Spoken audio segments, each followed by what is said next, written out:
abriram-se os céus e fez-se ouvir a voz do Pai. Eis meu filho muito amado, escutai-os todos vós. Aleluia, aleluia, aleluia, aleluia, aleluia, aleluia, aleluia, aleluia. O Senhor esteja convosco. Ele está no meio de nós. Proclamação do Evangelho de Jesus Cristo segundo Lucas. Glória a vós, Senhor.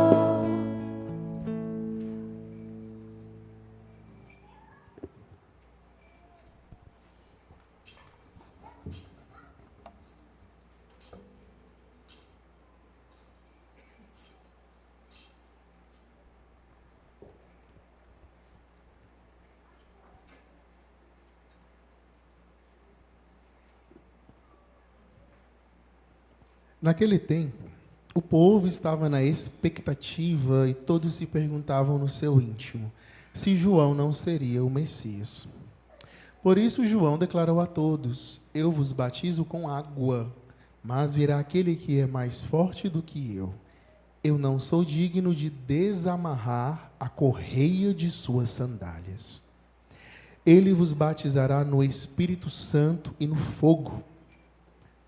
Quando todo o povo estava sendo batizado, Jesus também recebeu o batismo. E enquanto rezava, o céu se abriu e o Espírito Santo desceu sobre Jesus em forma visível, como pomba. E do céu veio uma voz: Tu és o meu filho amado, em ti ponho o meu bem-querer. Palavra da salvação. Glória a vós, Senhor. Louvado seja o nosso Senhor Jesus Cristo. Quando começa a nossa vida espiritual? Esta é a pergunta que nós vamos meditar hoje. Quando começa a nossa vida espiritual? Para a gente chegar a essa resposta, vamos meditar a liturgia da palavra dessa noite. Queridos irmãos, hoje nós temos a imagem do batismo de Jesus. Por que Jesus se deixou batizar? Por quê? Olha, celebramos há pouco tempo o Natal do Senhor. Meditamos sobre o nascimento de Jesus, colocado na manjedoura. Depois, como Jesus foi adorado pelos magos, passando pelo desterro no Egito, depois a sua infância. E agora, aquele menino cresceu. Aos 30 anos, aquele homem que era conhecido como Jesus de Nazaré, o Nazareno, o Galileu, o filho de José e de Maria, o carpinteiro, aquela pessoa que frequentou festas, foi a velórios, foi ao templo, foi à sinagoga, trabalhou, dormiu, acordou, descansou. Um ser humano como qualquer outro. Essa pessoa, este homem, nesse dia do batismo, hoje, no seu batismo, acontece algo inédito em toda a história da humanidade. Quando aquele homem estava ali sendo batizado, o céu se abre e uma voz do céu fala. Foi a primeira e última vez que Deus Pai falou de forma pública para todos escutarem. Nunca mais Deus Pai fez isso. Foi apenas nesse dia para mostrar, atestar, Ele mesmo, Deus Pai, dizer que aquele homem, Jesus de Nazaré, é também Deus. O próprio Pai do céu atesta a divindade de Jesus. Este é o meu filho amado. Ele é Deus comigo. Não é que Jesus se torna Deus no dia do batismo, não, viu? Ele já é Deus desde o instante da sua concepção. Nós rezamos, o Verbo divino se fez carne e habitou entre nós. Meditamos isso no Natal. Ele já é Deus desde o ventre da Virgem Maria. Ele não se torna Deus, ele já é Deus. Só que agora, ele que era conhecido apenas como um ser humano, passa a ser visto agora como o Messias, o Cristo, Salvador, Redentor, Deus. E quem dá essa chancela é o próprio Pai do céu. E quais são os sinais que Jesus mostra para todo o povo de que ele de fato é Deus? Porque as pessoas que estavam ali no Rio Jordão escutaram a voz, foram testemunhas. Mas e todos aqueles outros que não estavam ali, como iam ter essa certeza de que aquele homem é Deus? Foi pelos seus sinais. Nós ouvimos na profecia de Isaías, capítulo 42, na primeira leitura, o como seria o Messias, o Cristo, o Salvador, o ungido do Senhor. Isaías, 500 anos antes do nascimento de Jesus, ele vai profetizar, vai dizer, o Messias, ele será chamado servo de Deus. Ele vai colocar esperança no coração das pessoas, vai curar as enfermidades e expulsar o mal. Estes são os sinais do Messias. E foi exatamente o que Jesus Cristo fez no seu ministério. Nós ouvimos na segunda leitura dos Atos dos Apóstolos, Pedro, no seu primeiro discurso, no dia de Pentecostes, fala para todos. Vocês sabem muito bem o que Jesus fez depois do seu batismo no Rio Jordão. Ele passou fazendo bem, curando os enfermos e expulsando os demônios. Jesus é o nosso Salvador e Redentor. Foram essas, irmãos, as atitudes que, de fato, corroboravam. Aquilo que o Pai falou se torna concreto na ação de Jesus Cristo. O ministério de Jesus começa no dia do seu batismo. E agora eu respondo à pergunta do início da homilia. Quando começa a nossa vida espiritual? Quando, gente? Com o batismo. No dia do seu batismo começou a sua vida espiritual. No dia que você foi batizado, você recebeu o Espírito Santo de Deus.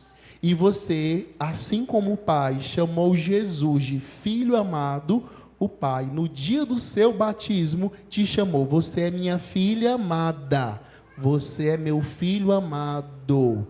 E eu quero me agradar de você. A nossa vida espiritual começa com o nosso batismo. Você foi batizado, sim ou não? Já foi, né? Sim. Pois então você tem a capacidade de ter uma vida espiritual verdadeira. Não apenas uma vida carnal, uma vida humana, mas uma vida sobrenatural, uma vida divina.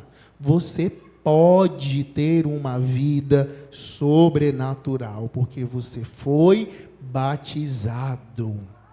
Padre, mas como eu faço para ter uma vida sobrenatural, já que eu fui batizado? Talvez passa despercebido uma palavra desse evangelho, que é a resposta para essa indagação. Quando o céu se abriu, Jesus estava fazendo uma coisa, lá nas águas do Rio Jordão. O que ele fazia quando o céu se abriu? Ele rezava. Enquanto Jesus rezava, o céu se abriu. Você quer que o céu se abra sobre a sua família? Você quer que as torrentes de graça de Deus sejam derramadas na sua casa e na sua vida? Você tem que fazer o que então? Rezar. Se você não rezar, o céu não se abrirá. Se você rezar, o céu se abrirá, o Espírito Santo virá e você viverá como o filho amado de Deus. Veja quanto tempo você foi batizado. Há quanto tempo você é batizado? Eita, faz tempo, né? Pois é, há quanto tempo você carrega esse título de filho de Deus? É um título isso. Um título bonito, viu? Imagina, olha, há uma ideia para você colocar lá na sua lápide. Fulano de tal, vírgula, filho de Deus.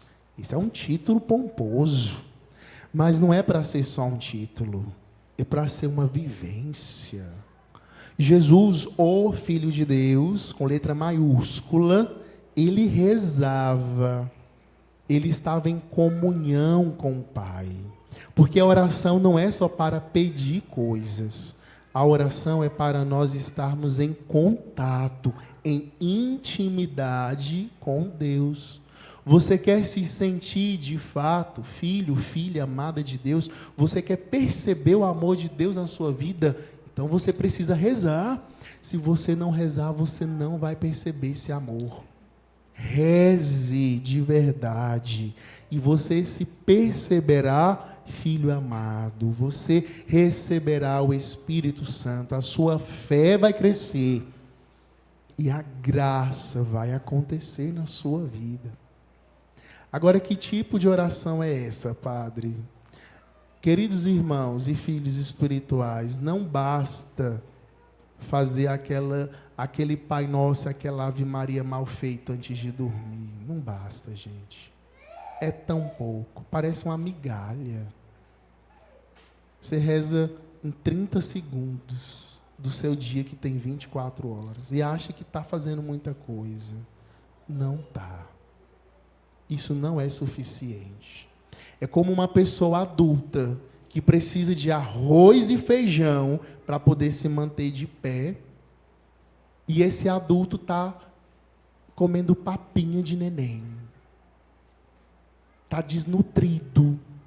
Talvez você esteja desnutrido espiritualmente. Eita, fraquinho. Aí o povo fala, minha fé é tão pouco. Mas você não está rezando. Padre, aconteceu tanta tribulação, eu vou desistir de tudo. Mas você nem começou a rezar. Meu irmão, minha irmã, vamos aprender a rezar de verdade. A ter oração como um adulto na fé. Não como crianças na fé, mas como adultos. A sua alma precisa de alimento sólido e não de papinha. Você precisa se aplicar à oração, como Jesus fazia. Ele, sendo Deus, rezava. E nós, sendo seres humanos, precisamos ou não precisamos desse alimento espiritual? Sim ou não, gente? Sim, precisamos orar e muito. Agora, Padre, o que rezar? O que eu rezo? A tradição católica, a nossa fé, nos apresenta 3 momentos de oração para fazermos todos os dias. 3 momentos de oração. O primeiro momento é a meditação da palavra de Deus. Nós todos os dias escutamos ou assistimos coisas. Ou jornal, ou música, ou entretenimento no celular, etc. Mas e a palavra de Deus? Onde fica? Com o que eu estou alimentando o meu mundo interior? Nós precisamos voltar a aprender a escutar e a meditar a palavra de Deus. Esse primeiro momento de oração se chama meditação, onde você se coloca na presença de Deus com a palavra do Senhor e ali você deixa Deus falar contigo. O segundo momento de oração nós fazemos ao longo do dia, no meio do nosso trabalho. São aquelas orações vocais que a gente aprende. O Pai Nosso, a Ave Maria, o Santo Anjo, a Salve Rainha, o Ângelus, o Terço da Misericórdia. Tantas orações nós podemos fazer ao longo do dia, naqueles intervalinhos do nosso trabalho, naqueles 5 minutos, naqueles 10 minutos. Ao invés de você, no intervalo do seu trabalho, ir lá para a copa do seu ambiente de trabalho, beber café e fofocar, faz uma oração muito melhor. Coloque-se na presença de Deus, reze naquele 1 minuto, e aí sim você vai santificar o seu dia. E o último momento de oração, que é muito negligenciado, pouca gente faz, e nós precisamos aprender a fazer isso, que é a oração da noite, onde nós fazemos o exame de consciência. No fim do nosso dia, nós nos colocamos na presença de Deus, repassamos a nossa jornada na presença de Deus e começamos a pensar: Senhor, o que será que eu fiz hoje que te desagradou? O que não foi bom nesse dia? O que eu fiz? O que eu te desagradei? Eu tive algum pensamento que não foi bom? Eu me omiti em fazer o bem? Eu tive algum ataque interno? Alguma coisa ruim? E aí você pede perdão a Deus com humildade e se propõe no outro dia a fazer melhor. Esses 3 momentos de oração diário são o arroz com feijão do adulto na fé. Meditação, oração vocal e exame de consciência. Aplique-se a oração, meu irmão. Neste ano de 2025, aprenda a orar. Peça ao Espírito Santo que te dê a graça de você rezar para que o céu se abra na sua vida. Incline a sua cabeça na presença do Senhor. Peça a Ele essa graça. Meu Senhor, me ajude a viver o meu batismo. Me ajude a viver como filho de Deus. Me ajude a orar de verdade. Me ajude a me aplicar a oração. Peça essa graça a Deus para você viver uma vida sobrenatural, uma vida no Espírito Santo.